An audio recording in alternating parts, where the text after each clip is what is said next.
Finding the slope between 2 points. The slope is how we measure the direction of a line in a coordinate plane. So let's start off by plotting these 2 points and creating a line. So I'm going to plot -6, 3. -6, 3 is right here. Then 4, -3. 4, -3 is right here. Now, I'm going to connect the 2 points to create my line. And next, I'm going to find the direction of the line. Now, the slope is defined as rise over run. Rise over run. Rise represents the vertical distance that you travel to get from one point to the next, and run is the horizontal distance.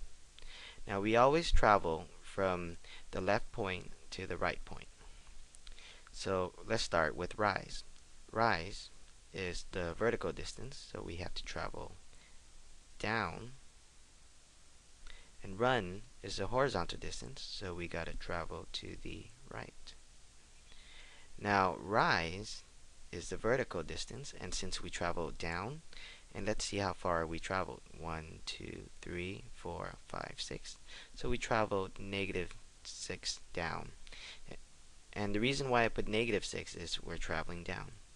Now, if we're traveling to the right, it's going to be positive. So I'm going to count 1, 2, 3, 4, 5, 6, 7, 8, 9, 10.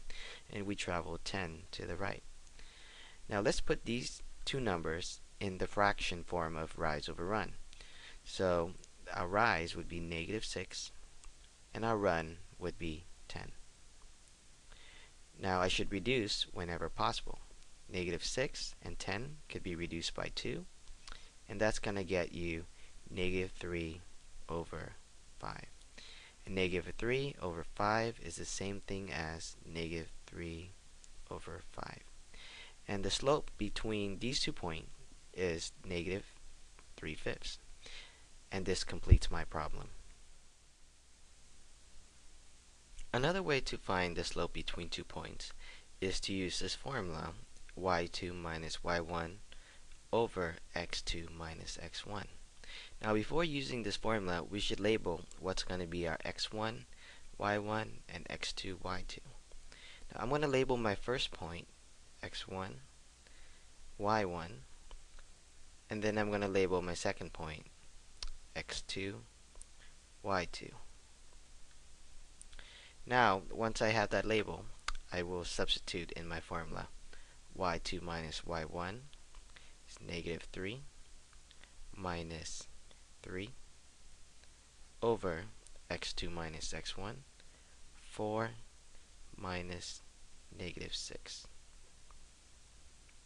-3 minus 3 is -6. And 4 minus -6 is 4 plus 6, because minus a negative becomes a plus. And 4 plus 6 is 10. -6 over 10 can be reduced by 2 to get 3 over 5. Then we bring the negative down, and our slope is -3 over 5. And this completes our problem.